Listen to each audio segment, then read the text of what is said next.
For decades, whenever you'd bring up UFOs, it was always kind of pushed into the realm of science fiction, right? Conspiracy theories. But what if the most compelling evidence isn't coming from grainy photos, but from the absolute highest levels of the US government, and from witnesses that are just almost impossible to dismiss? Let's take a serious look at what the evidence actually says. So listen to that quote. That's not a sci-fi author or some amateur enthusiast talking. That's Luis Elizondo. This is the man who used to run the Pentagon's classified UFO investigation program. When an insider of his caliber says something like that, well, that's what really shifted this entire conversation from the fringe right to the forefront. And then the proof. It started to become public.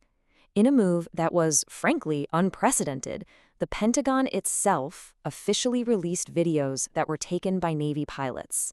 Now, these videos had been leaked years before, but this was the government confirming they were authentic. And just like that, the entire debate changed forever.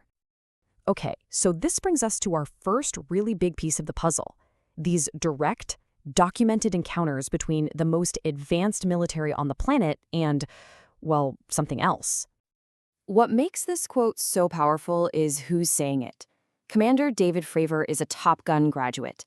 This is a guy who's trained to identify any known aircraft on the planet. And yet, back in 2004, off the coast of San Diego, he saw something that just defied every known law of physics.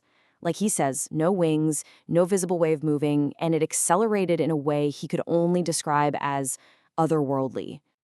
And Fravor's encounter, it wasn't a one-off thing. Not by a long shot. A decade later, pilots on the East Coast started reporting what the Pentagon now calls UAPs, Unidentified Aerial Phenomena, and they were seeing them on an almost daily basis.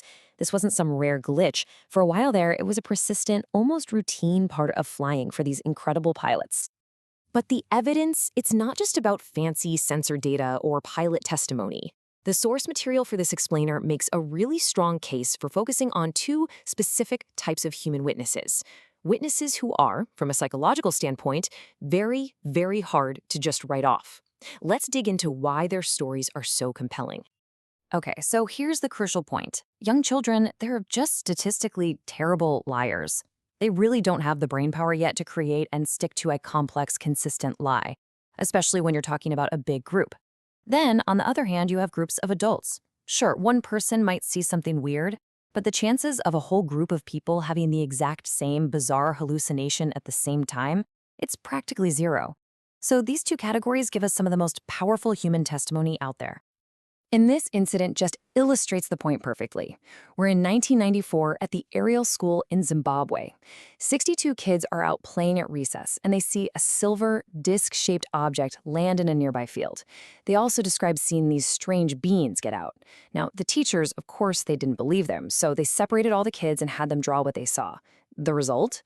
Dozens and dozens of drawings that were just strikingly, almost identically consistent. But it gets even deeper. The interviews done afterwards by a Harvard psychiatrist, John Mack, they uncovered this incredible detail. A lot of the children, totally independently of one another, reported getting a message without any words, a kind of telepathic warning about technology and about how we're failing to take care of the Earth, an idea they said that had never even crossed their minds before that day. All right, now let's jump to a case with a group of adult witnesses. It's 1973. Two fishermen, Charles Hickson and Calvin Parker, they stumble into a sheriff's office just completely panicked.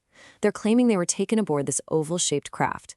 The police, naturally, were super skeptical, so they left a hidden tape recorder running in the room, hoping they'd catch them making the story up.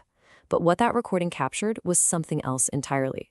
It was the raw, unfiltered sound of two men in genuine, absolute terror, trying to make sense of what just happened to them. These modern cases, they're pretty mind-blowing. But what if this whole phenomenon isn't modern at all? Our source material takes us on this fascinating trip back through time, showing that these kinds of sightings, they happened long before we ever had the ability to fly. Just look at this timeline. It shows a really clear pattern that stretches back centuries, long before we had airplanes.